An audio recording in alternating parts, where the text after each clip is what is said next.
अस्सलाम वालेकुम, this is हुमैना Basit.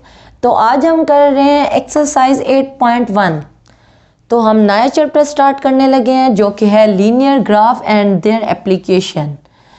ये जो चैप्टर है ये ग्राफ के बारे में है। इसकी जो एक्सरसाइज 8.1 है इसका हम क्वेश्चन नंबर 1 कर रहे हैं।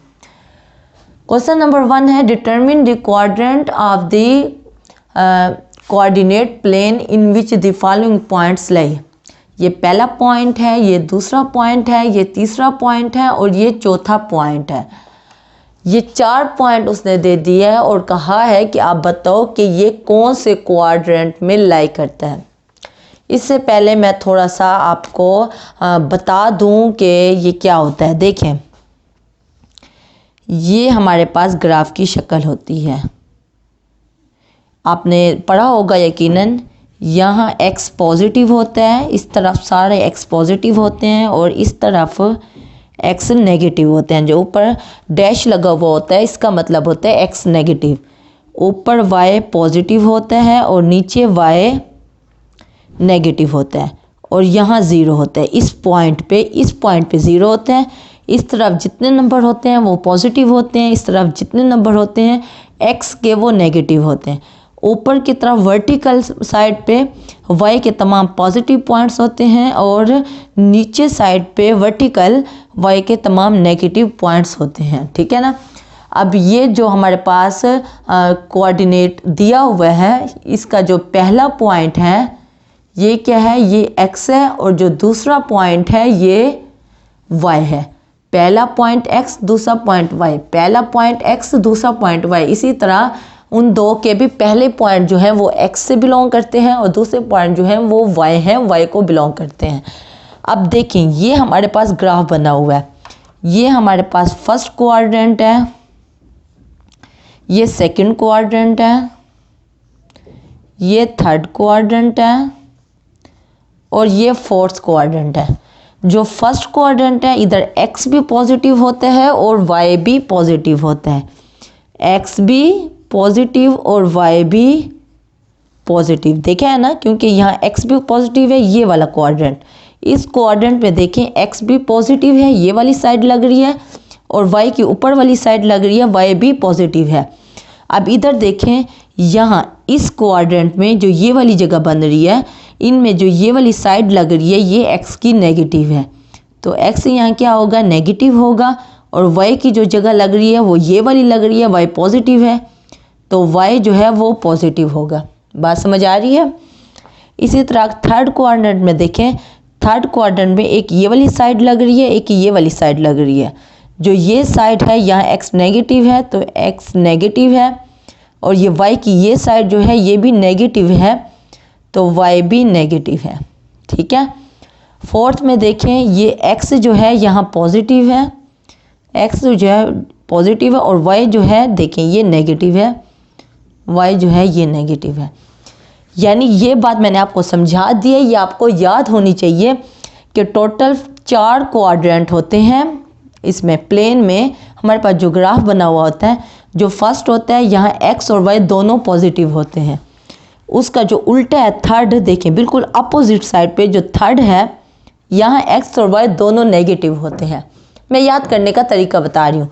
फर्स्ट में दोनों पॉजिटिव होते हैं और थर्ड में दोनों नेगेटिव होते हैं। सेकंड क्वाड्रेंट में x नेगेटिव होता है और y पॉजिटिव होता है। फोर्थ में x पॉजिटिव होता है और y नेगेटिव होता है। ठीक है ना, बात समझ आ गई। अब देखें पहला पॉइंट, देखें यहाँ जो x है वो -4 है, जो y है वो +3 है। यानी जो x है वो नेगेटिव है, जो y है वो पॉजिटिव है। x नेगेटिव है, y पॉजिटिव है। अब ये बताना है कि कौन से क्वाड्रेंट में लाई करते हैं। फर्स्ट क्वाड्रेंट में देखें यहाँ x और y दोनों पॉजिटिव हैं तो फर्स्ट क्वाड्रेंट में ये पॉइंट लाई नहीं करता। सेकंड में देखें x नेगेटिव है और y पॉजिटिव है, x नेगेटिव है और y पॉजिटिव है, तो इसका मतलब है कि ये वाला पॉइंट इस क्वाड्रेंट में लाई करता है, क्योंकि यहाँ x नेगेटिव है और y जो है वो पॉजिटिव है। तो इसका मतलब है ये सेकंड क्वाड्रेंट में लाई करता है, सेकंड क्वाड्रेंट में लाई करता है ये पॉइंट। इसी तरह Q को देखें, जो Q पॉइंट है यहाँ x नेगेटिव है और y भी नेगेटिव है, दोनों नेगेटिव हैं। तो ये मैथ मैंने अभी आपको बताई है, पहले क्वाड्रेंट में दोनों पॉजिटिव होते हैं और थर्ड क्वाड्रेंट में दोनों नेगेटिव होते हैं। x भी नेगेटिव है, y भी नेगेटिव है। x -5 है तो नेगेटिव होगा, y -2 है तो नेगेटिव होगा। दोनों नेगेटिव थर्ड क्वाड्रेंट में होते हैं, तो हम यहाँ क्या लिखेंगे, थर्ड क्वाड्रेंट में दोनों नेगेटिव होते हैं। अब पॉइंट आर को देखें, x भी पॉजिटिव है और y भी पॉजिटिव है। तो ये बात तो आपको अच्छे तरीके से समझ आ गई होगी कि फर्स्ट क्वाड्रेंट में x और y दोनों पॉजिटिव होते हैं। तो ये क्या है, ये फर्स्ट क्वाड्रेंट है जिसमें दोनों पॉजिटिव हैं। अब s पॉइंट देखें, यहाँ x पॉजिटिव है 2 है और y जो है वो -6 है, वो नेगेटिव है। x positive y negative, x positive y negative first quadrant में नहीं हो सकता, x positive y negative second में भी नहीं हो सकता, x positive y negative third में भी नहीं हो सकता, x पॉजिटिव y नेगेटिव। तो ये फोर्थ क्वाड्रेंट में x पॉजिटिव है और y नेगेटिव है। तो ये जो s पॉइंट है ये फोर्थ क्वाड्रेंट में लाई करता है। ठीक है, समझ आ गई। क्वेश्चन नंबर 1 यही है, determine the quadrant of the coordinate plane in which the following points लाई।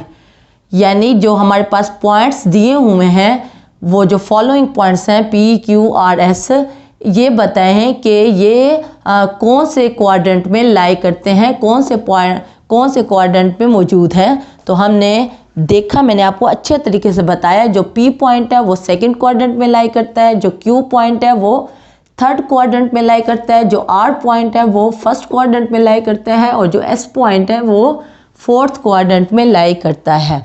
ठीक है ना, जस्ट ये है आपके आंसर हैं। ओके, अब हम कर रहे हैं क्वेश्चन नंबर 2। क्वेश्चन नंबर 2 में उसने कहा है ड्रॉ ग्राफ, यानी हमने ग्राफ जो है वो ड्रॉ करना है। क्वेश्चन नंबर 2 में उसने कहा है ड्रॉ ग्राफ, हमने ग्राफ को ड्रॉ करना है। तो इसके लिए x = 2 को देखें, तो ये देखें, ये हमने बना लिया ग्राफ। यहाँ हमारे पास x पॉजिटिव, यहाँ हमारे पास x नेगेटिव, यहाँ हमारे पास y पॉजिटिव, यहाँ हमारे पास y नेगेटिव और यहाँ 0। ये काम तो आपने लाजमी कर लेना है ग्राफ बनाने के लिए। अब उसने कहा x = 2, देखें यहाँ 0 है, यहाँ 1 होगा, यहाँ 2 होगा, इसी तरह यहाँ -1 x का, यहाँ -2 और ऐसे ही आगे जा रहा है, कोई हद नहीं है, 3, 4, 5, इसी तरह यहाँ 1, यहाँ 2, यहाँ -1, यहाँ -2, ये भी जा रहा है, कोई हद नहीं है। अब जो पहला हमारे पास पार्ट है क्वेश्चन नंबर 2 का, वो है x = 2। x हमारे पास कहाँ है, 2, पॉजिटिव 2, देखें कोई साइन नहीं लगा हुआ तो पॉजिटिव है। x = 2, देखें यहाँ जो x है वो नेगेटिव है और यहाँ जो है, यहाँ y पॉजिटिव है, यहाँ y नेगेटिव है, यहाँ x नेगेटिव है। इस जगह पे x जो है वो पॉजिटिव है। x = 2, यहाँ 1 है और यहाँ 2 है। देखें इस पॉइंट पे हमारे पास x = 2 है। इस पॉइंट पे x = इस पॉइंट पे ये जो मैंने वर्टिकल लाइन लगाई है, इस पॉइंट पे x 2 के बराबर है। ठीक है, तो फर्स्ट पार्ट की आपको समझ आ गई।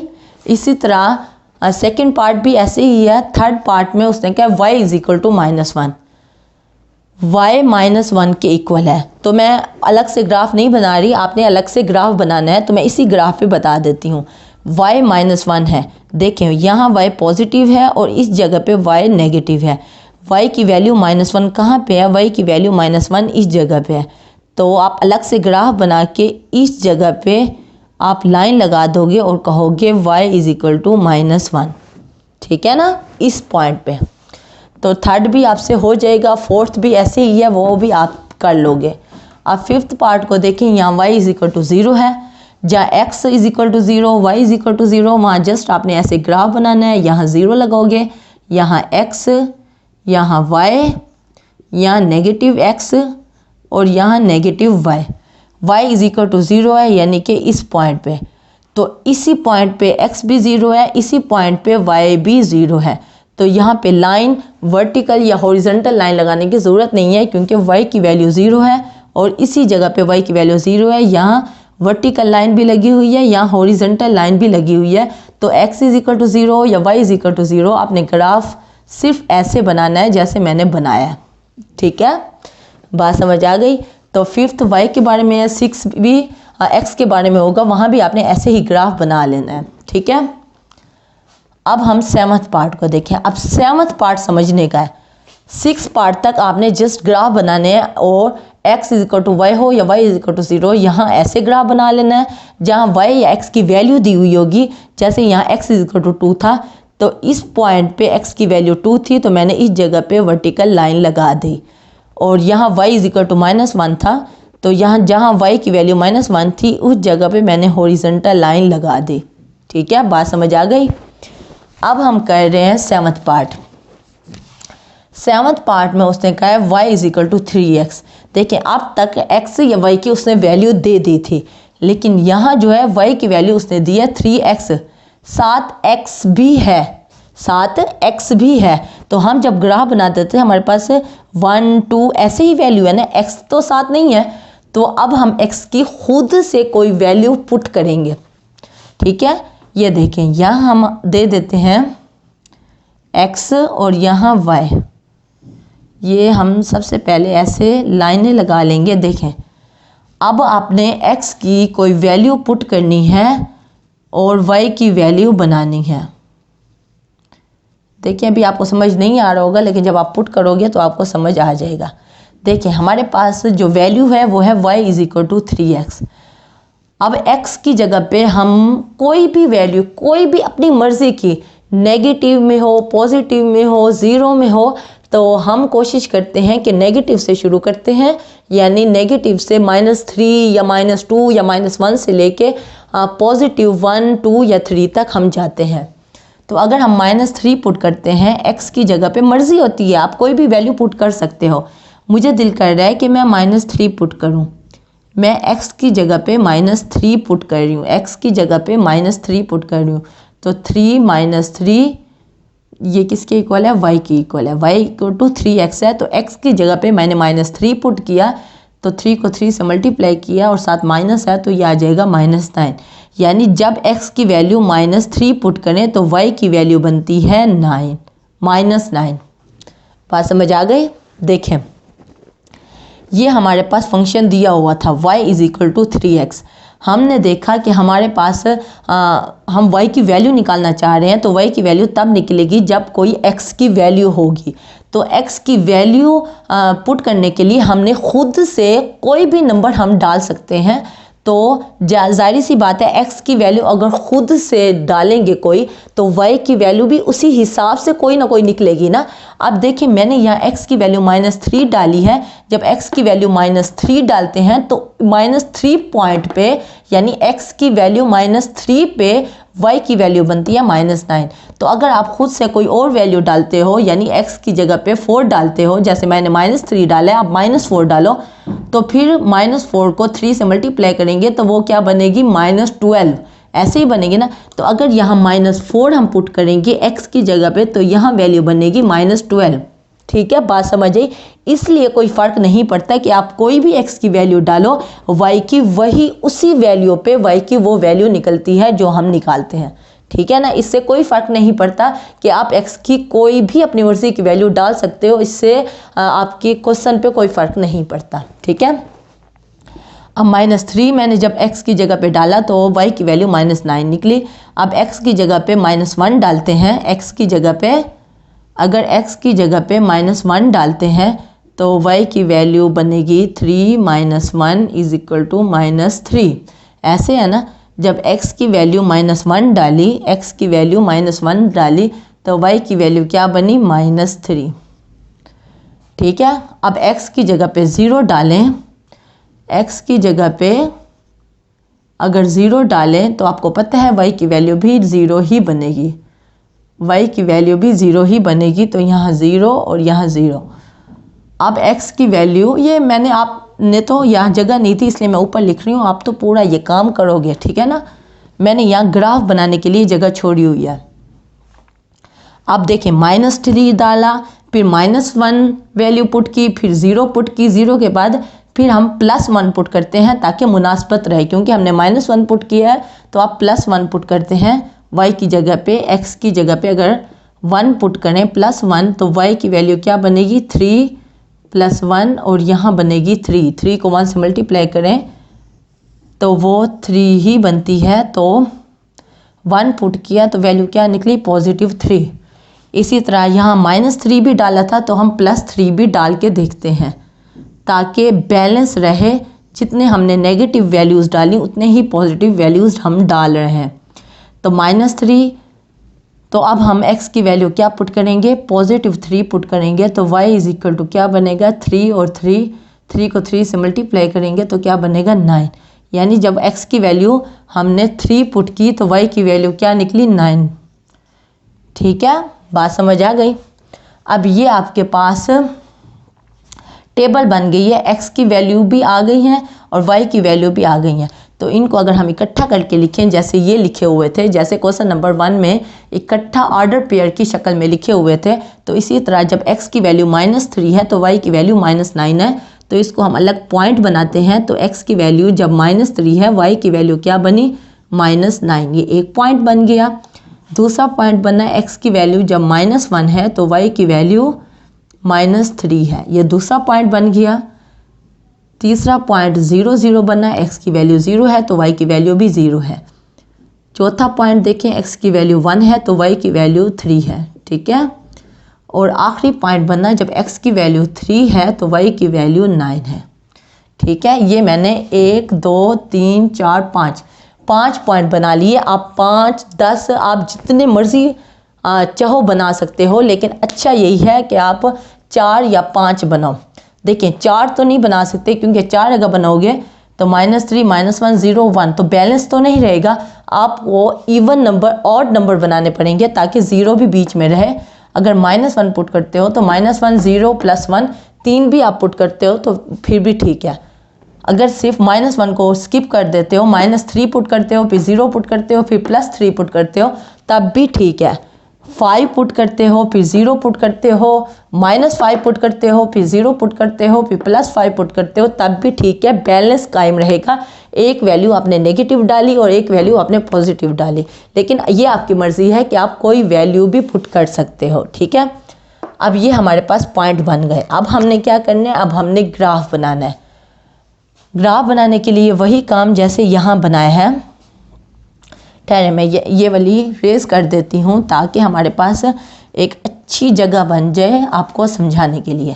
अब हमारे पास ये 5 पॉइंट बने हुए हैं, तो वैसे ही ग्राफ बनाना है जैसे बनाते हैं। यहाँ क्या आ जाएगा +y, यहाँ +x और यहाँ -x और यहाँ -y और इस पॉइंट पे 0।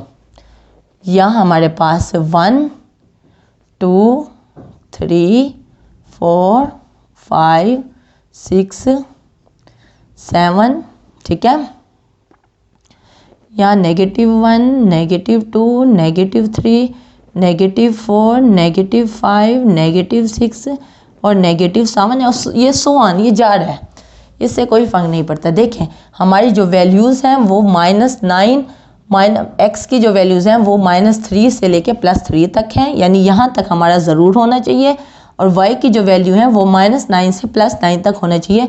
तो इसका मतलब है y पे हमारी 9 तक वैल्यूज़ ज़रूर जाएँ, तो हम फासला थोड़ा ज़्यादा रख लेंगे। यानी कि यहाँ जो है या 1 फिर 2 नहीं लिखेंगे, फिर लिखेंगे 3, फिर 4 नहीं लिखेंगे, फिर लिखेंगे 5, फिर 6 नहीं लिखेंगे, फिर लिखेंगे 7, फिर हो गया 9, क्योंकि हम 9 तक लेके जाना चाहते हैं y की वैल्यू। इसी तरह -1 -3 -5 -7 -9। तो अगर यहाँ भी आप 1 3 का फासला रखना चाहते हो तो यहाँ भी रख सकते हो, ज़रूरी नहीं है आप यहाँ 1 2 3 4 2 भी लिखो 4 भी लिखो, तो फासला एक जैसा रख सकते हो। अब देखिए पहला पॉइंट बनना -3 और -9।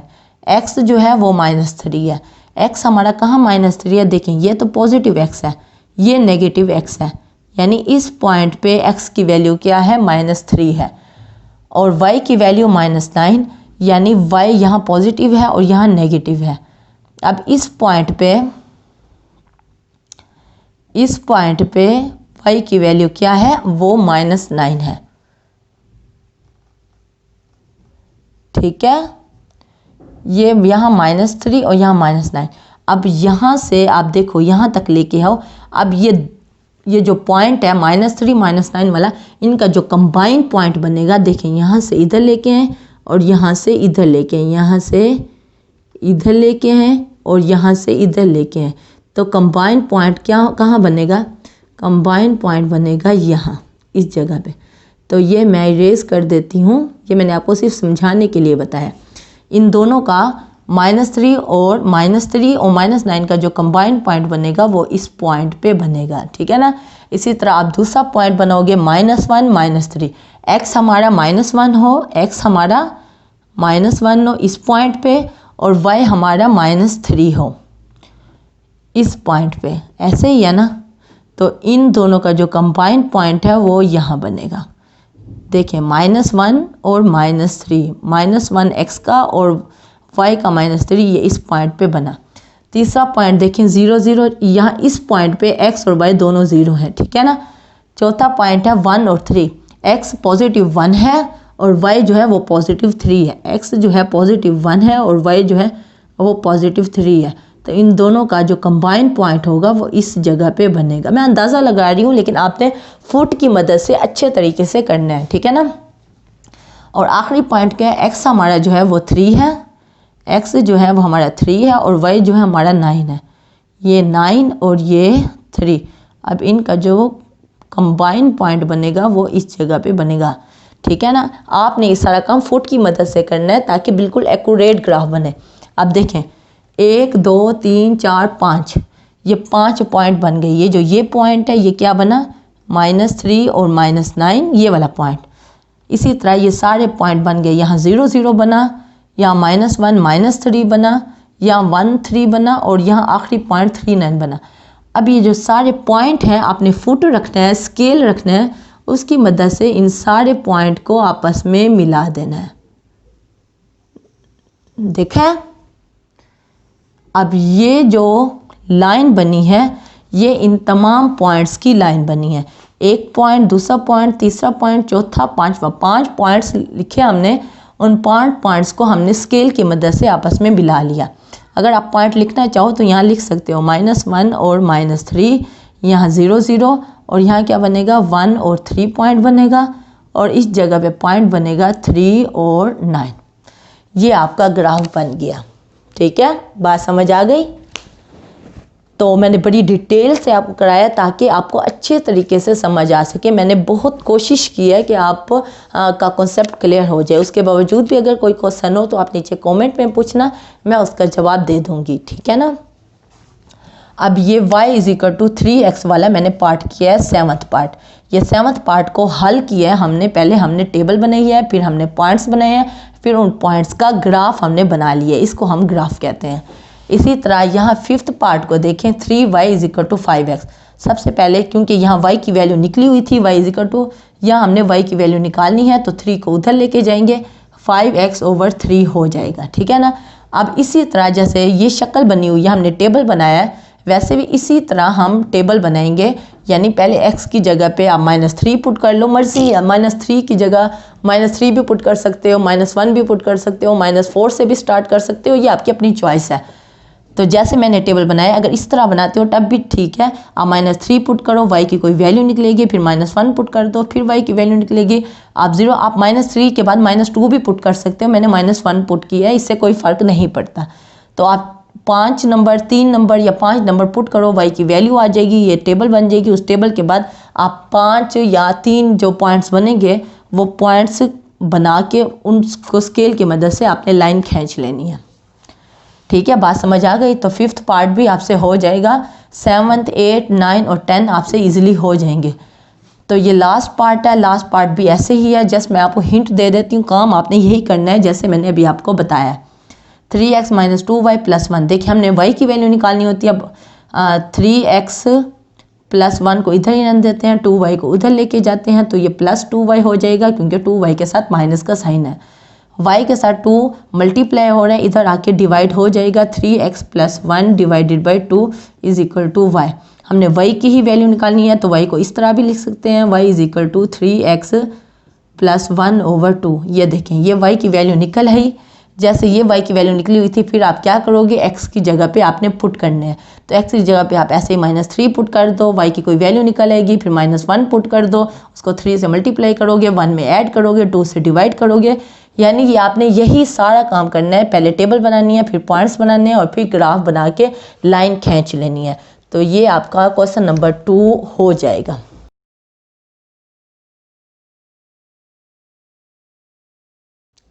ओके, अब हम कर रहे हैं क्वेश्चन नंबर 3।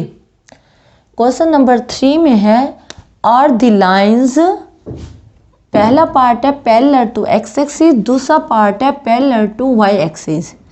यानी उसने, आप पूरी कहानी को ना देखो, आप परेशान हो जाओगे। ये आगे मैंने क्वेश्चन नंबर 4 भी लिखा हुआ है, क्वेश्चन नंबर 5 भी लिखा हुआ है, आप अभी यहाँ देखो बस। आर द लाइंस, यानी क्वेश्चन नंबर 3 है कि जो फॉलोइंग लाइंस हैं, जो हमारे पास लाइंस दी हुई हैं, टोटल में 5 पार्ट हैं। तो पहला जो पार्ट है वो उसने लाइन दे दी है 2x - 1 इज इक्वल टू 3। ये जो दे दी है ये एक लाइन है। अब वो कह रहा है कि ये जो लाइन है ये x एक्सिस के पैरेलल है या y एक्सिस के पैरेलल है। देखें ये जो हमारे पास ग्राफ होता है, इसमें जो ये वाली, ये जो हमारे पास हॉरिजॉन्टल लाइन होती है, ये हमारे पास x एक्सिस होती है। देखें x एक्सिस है ना, यानी x वाली लाइन है, तो इस पे जितने नंबर्स हैं वो x को बिलोंग करते हैं, ऐसे ही ना। तो ये जो वर्टिकल लाइन है इसको हम क्या कहेंगे, y एक्सिस। यहाँ पॉजिटिव y होती हैं, यहाँ नेगेटिव y होते हैं, बीच में इस पॉइंट पे 0 होता है, ऐसे ही है। तो आप उसने क्या है, parallel to x axis. Parallel का क्या मतलब है, देखें पैरेलल क्या होता है, ये दो लाइनें हैं, ये आपस में पैरेलल है। देखें ये दो लाइनें हैं, एक ही तरतीब से जा रहे हैं। ये देखें ये एक ही तरतीब से जा रहे हैं। जैसे हमारे पास नहर जा रही होती है, इसके इस साइड पे भी एक रोड होता है और इस साइड पे भी रोड होता है। अगर नहर जाती है तो वो जो रोड्स होते हैं दोनों वो पैरेलल होते हैं, वो दोनों एक ही फासले से, दोनों एक ही साइड पे एक ही सिमत में जा रहे होते हैं, ऐसा ही होता है ना। तो इसी तरह ये दो लाइनें हैं, ये ऐसे ही जाते रहें, ये अगर पूरी ज़िंदगी भी जाते रहें तो ये आपस में मिलेंगे नहीं। क्यों? क्योंकि दोनों बिल्कुल एक ही नाक की सीध में जा रहे हैं और दोनों अपने फासले पे जा रहे हैं। उनका जो फासला है वो कभी ख़त्म नहीं हो सकता, वो एक ही सीध में जाते रहेंगे, जाते रहेंगे, जाते रहेंगे। तो पैरेलल का मतलब है कि दो लाइनें जो कभी भी टकरा नहीं होंगी, वो एक ही फासले से जाती रहेंगी, पूरी ज़िंदगी इकट्ठे ही जाती रहेंगी, ठीक है ना। तो ये दो लाइनें पैरेलल हैं। अब एक्स एक्सिस क्या है, एक्स एक्सिस ये है, एक्स एक्सिस ये जो लाइन है ये एक्स एक्सिस क्या है। अगर यहाँ एक लाइन है तो हम कहेंगे कि ये लाइन जो है वो, अगर यहाँ एक लाइन बने हम कहेंगे ये जो लाइन है ये एक्स एक्सिस के पैरेलल है, एक्स एक्सिस के सामने लाइन जा रही है। अगर वो लाइन यहाँ बने तो हम कहेंगे कि ये लाइन वाई एक्सिस के पैरेलल है, क्योंकि ये वाई है, ये वाई के पैरेलल जा रही है, तो इसको हम वाई एक्सिस के पैरेलल कहेंगे। ठीक है, बात समझ आ गई, पैरेलल का मतलब समझ आ गया। अब इस ये लाइन उसने दे दी है, पार्ट 1 जो है उसने एक लाइन दी है, उससे गाइस को हल करो और बताओ कि इसकी जो लाइन बनेगी वो एक्स एक्सिस के सामने जाएगी यानी एक्स एक्सिस के पैरेलल होगी, या वाई एक्सिस के पैरेलल होगी यानी वाई के सामने एक लाइन खींचोगे, या एक्स के सामने यानी ये जो लाइन एक्स की है इसके सामने ऊपर या नीचे लाइन खींचोगे। ठीक है ना, पैरेलल का यही मतलब है। 2x - 1 इज इक्वल टू 3 उसने एक लाइन दे दी है, इसको हम हल करेंगे, -1 उधर जाएगा तो +1 हो जाएगा, 3 + 1 क्या हो जाएगा 4 हो जाएगा। यहाँ 2 जो है वो x से मल्टीप्लाई हो रहा है, उधर जाके बराबर के उस तरफ जाके डिवाइड हो जाएगा, 4 को 2 पे डिवाइड करेंगे, 2 × 2 = 4, तो x की वैल्यू क्या आ जाएगी 2 आ जाएगी। अब देखें x की वैल्यू 2 है, आपको पता है x की वैल्यू पॉजिटिव 2 है, यहाँ नेगेटिव x आते हैं और यहाँ पॉजिटिव x आता है, यहाँ पॉजिटिव y आते हैं और यहाँ नेगेटिव y आते हैं। यहाँ x की वैल्यू निकली है, x की वैल्यू 2 निकली है, अगर यहाँ 1 होगी तो यहाँ इस साइड पे 2 होगी यकीनन, तो अगर इस पॉइंट पे 2 होगी तो यहाँ लाइन क्या बनेगी, ये लाइन इस तरह बनेगी। ठीक है, समझ आ गई। यहाँ x = 2 है, इस पॉइंट पे यहाँ देखें, यहाँ 1 होगी और यहाँ 2 होगी, ये x की है लाइन है, तो यहाँ इस पॉइंट पे x इज इक्वल टू 2 है। अगर इस पॉइंट पे x इज इक्वल टू 2 है तो यहाँ जो लाइन बनेगी वो इस तरह बनेगी।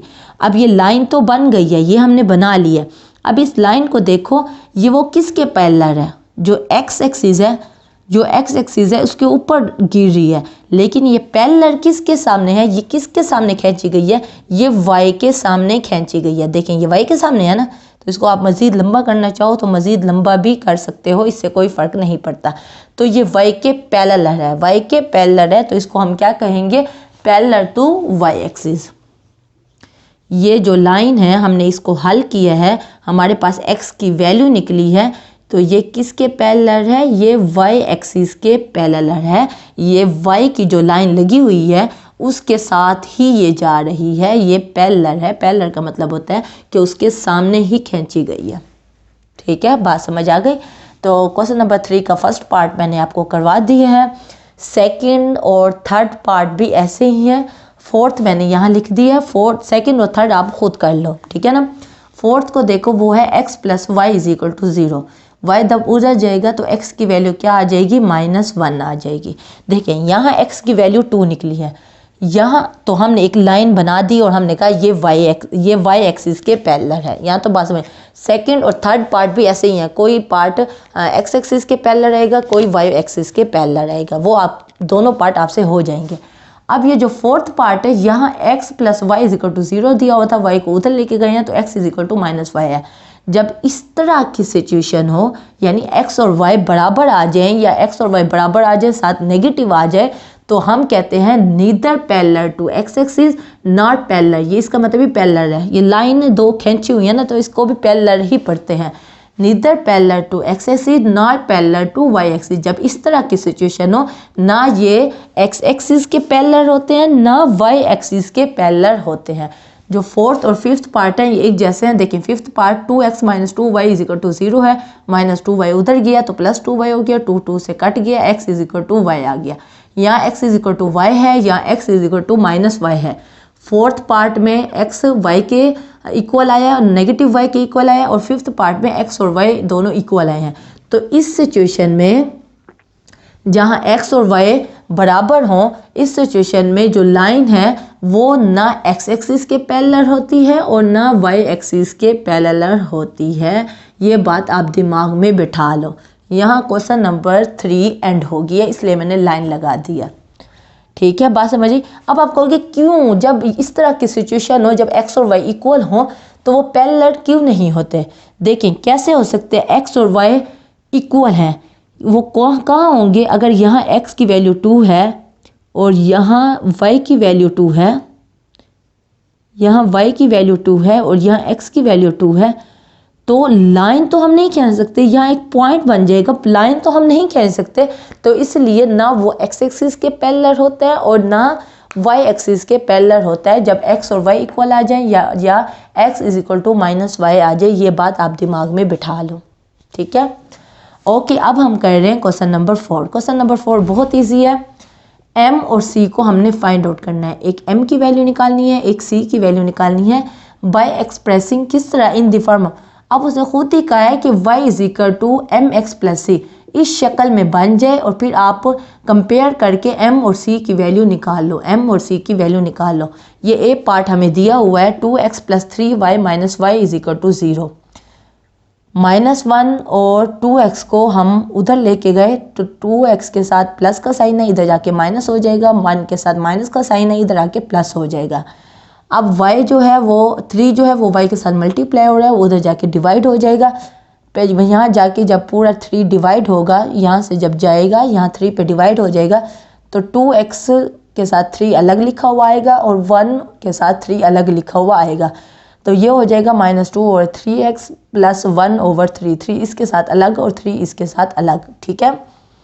अब इसे क्या करेंगे, कंपेयर करेंगे। उसने खुद क्वेश्चन में कह दिया y is equal to mx plus C, y is equal to mx plus C, यहाँ वैल्यू निकली है y is equal to -2/3x plus 1/3। अब देखिए इन दोनों को अगर आपस में कंपेयर करो तो यहाँ x है, यहाँ x है, यहाँ y है, यहाँ y है, तो m को इसके इक्वल कर देंगे और c को इसके इक्वल कर देंगे। m की वैल्यू क्या बनेगी, -2/3 कंपेयर करके, ये जो क्वेश्चन में उसने दे दिया है और जो हमारे पास वैल्यू निकली है, तो m किसके बराबर आ जाएगा, -2/3 के, और c किसके बराबर आ जाएगा, +1/3 के। ठीक है, जस्ट हमारे पास क्वेश्चन दिया हुआ था, यहाँ हमने y की वैल्यू निकाल ली, हमने इस शक्ल में लेके आए ताकि हम कंपेयर कर सके। उसने क्वेश्चन में कहा है आप इसके साथ कंपेयर करो। जब हमने इस शक्ल में लेके आए, y को इधर ही रहने दिया, बाकी तमाम वैल्यूज़ उधर चली गई। जब इस तरह की शक्ल आ गई तो हमने इससे कंपेयर किया जो उसने क्वेश्चन में दिया था, y = mx + c, y = mx + 3, तो इन दोनों को कंपेयर किया तो ये दोनों तो y थे, यहाँ x था, तो x के साथ m है ना, तो m किसके बराबर आ गया, -2/3 के, और फिर प्लस c था, c किसके इक्वल आ गया, 1/3 के।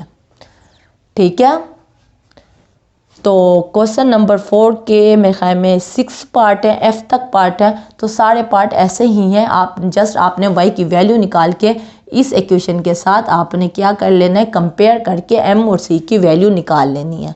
ठीक है, तो 6 के 6 पार्ट आपसे हो जाएंगे। f पार्ट तक पार्ट दिए हुए हैं, आपने f पार्ट तक पार्ट खुद कर लेने हैं। इसी तरह करने हैं जैसे मैंने अभी आपको करवाया, तो आपसे m और c की वैल्यू निकल आएगी कंपेयर करके। ठीक है, वो आप खुद कर लें। ओके, अब हम कर रहे हैं question number 5। Verify point lies on 2x - 2y + 1 = 0 और नॉट। अब उसने क्या, वेरीफाई करो ये जो पॉइंट दिया हुआ है ये इस लाइन पे लाई करता है, इस लाइन पे मौजूद है या नहीं है। तो इसके लिए हमें क्या करना होता है, ये जो हमें आपको पता है, ये जो पहला पॉइंट होता है ये हमारा x होता है, जो दूसरा पॉइंट होता है ये हमारा y होता है।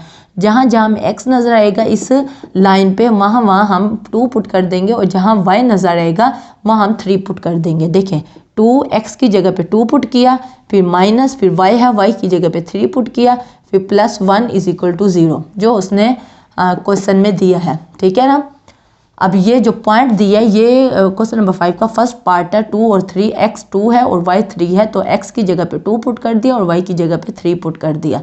2 को 2 से मल्टीप्लाई किया, 4 - 3 + 1, 4 में से 3 गया तो क्या आ जाएगा, 1, 1 + 1 2, 2 नॉट इक्वल टू 0।